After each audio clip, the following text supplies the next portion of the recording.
Hey guys, Huju here. We're down in my basement down here in the workshop. Got a bunch of planes on the table.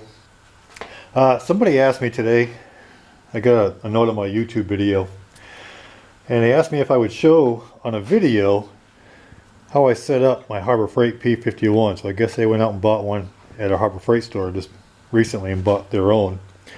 And seeing my videos, they wanted to know how I had this set up.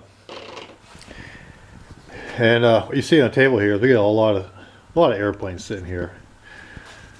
This is the big one. This is the FMS Red Tail 1450 millimeter P-51. That thing I've been working on setting up a camera setup on the inside. That's why it's on the table. And of course over here is a UMX P-51. That's sitting out here because it's waiting for a programmer. It's the AS3X USB data programmer I have coming in the mail. This is the Harbor Freight P-51, the one that's in question here for this video. So I'm going to show you how I have this thing set up. I'm not going to tear it apart very much, but I'll explain everything that I can. First off though, I'm going to have to get this thing here off the table. So here we are, Harbor Freight P-51. This is not how it looks out of the box. This is a custom paint job I did on it. Here's an unopened box as you'd get it out of the store. And I have this one with an airplane in there, and the reason being I still have it and not put together is because I've learned to fly these other two that I have well enough to where I haven't had a need to assemble this one. So it's just kind of sitting there waiting. Alright, so I got this thing set down on the table here so we can see everything. We're going to open it up. Take a look.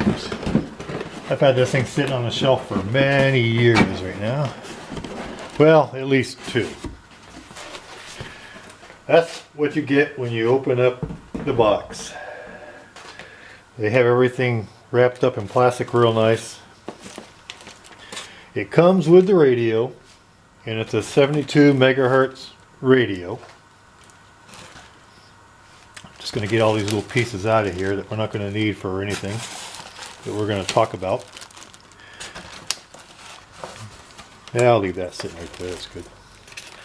It comes with, I don't know if you can see this yet. It comes with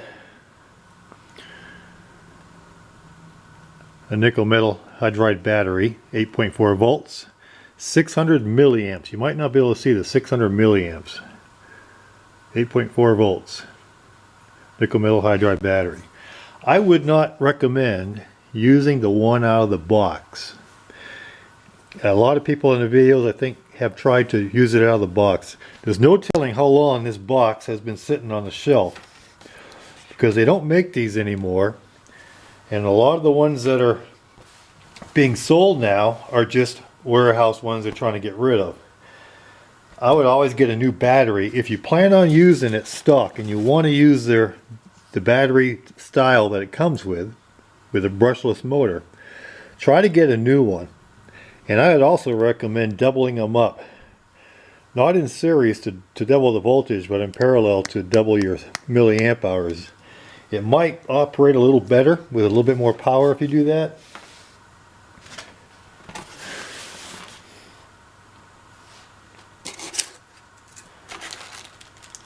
And it comes with a set of 2 prop blades.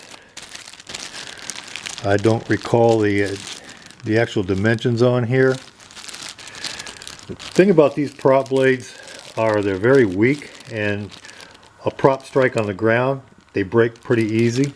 I'll show you some prop blades that I bought to replace these, the same size, but they replace these and are much more flexible, and I've never changed one since I put it on there. The radio, I've heard people say that it's an old Patuba radio. It doesn't say on here because it's put out for this this kit, but it is a 72 megahertz. They do come with 3 or 4 different variations of frequencies. This one comes with a 40, and sometimes you'll get them with 35, and different frequencies. But it's got the trim, not trim, I'm sorry, but your servo reverses. You get your trim. They're all slide knobs, and this works just fine. When I bought mine, even though I modified my airplane to a brushless system, I still use this radio, and I still use the stock receiver in here for a year, and it flies just fine brushless style with this same radio and the stock receiver. You don't have to replace this right off. Don't think you have to. It works just fine. And I was able to fly that thing as far away as I was comfortable seeing it, and I did not have any range trouble. So just letting you know, you don't have to change everything right off. You don't even have to take it out of stock, but I have never tried to fly this airplane with the stock motor. I've watched too many videos of too many people struggling. Sometimes they're able to fly it, sometimes they're not. But it was my first complete RC plane, and the one thing I've learned is if you're going to learn to fly, you don't want to fly on a very underpowered airplane because it's just so difficult. But anyway, here's a fuselage, how it comes. It comes with that brushed motor inside there. I don't know if you can see it. Yeah, you can. It's got the gearbox right here. Well, that's the bull gear. Then you have, or a spur gear. Your gearbox is actually the gray gearbox behind it. This is a 14 tooth pinion gear, a 62 tooth spur gear. You have to count them. This gearbox slides onto a stick mount. Now I don't have access to show you the stick mount, and you might be able to see it back in there if I can get the camera in there right. You may, I don't think you can. But it's basically a long square beam block that just kind of goes from the front to the back in here. And the gearbox slides over. I'll show you a spare gearbox I have, and you'll get an idea how it goes on. You see these lightning holes in the spur gear? Well, those are there because they are access points. You might be able to see it if I can get it lined up.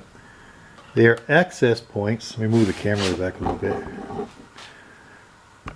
To where the screw, you can see just back in that first hole on the top, there is a little screw in there.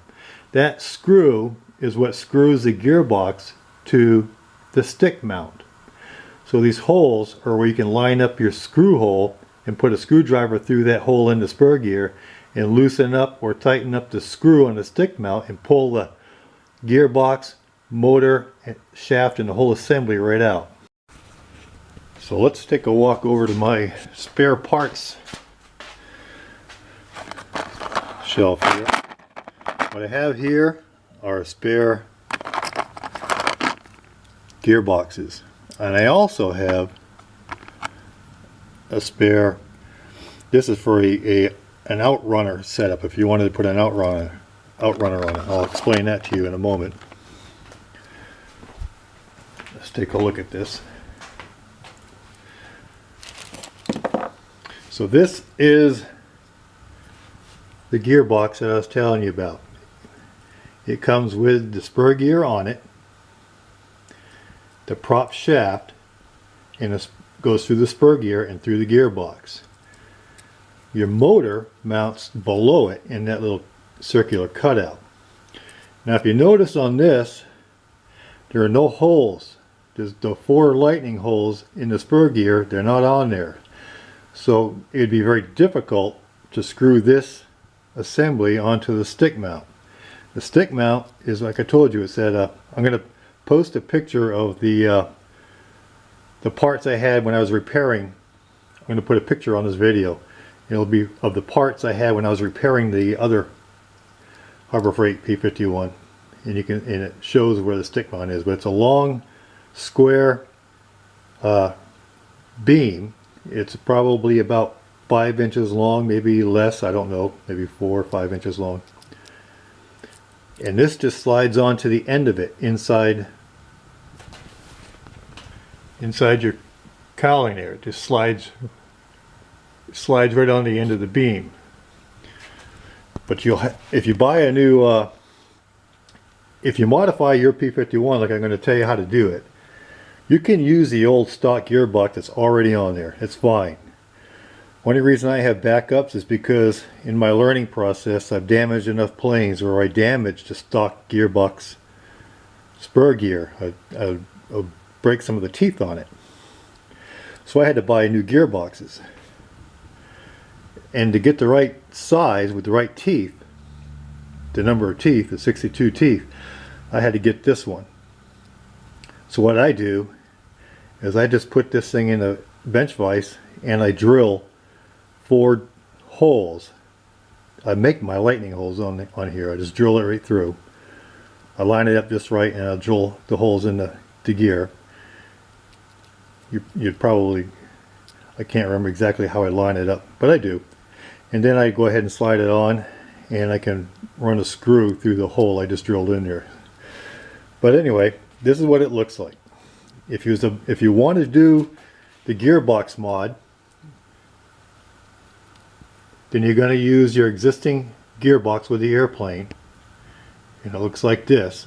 When you slide it off the stick, when you take the screw out and you slide it off, you'll come out with the brushed motor already on, mounted. I'll show you how that all is going to come out in a second.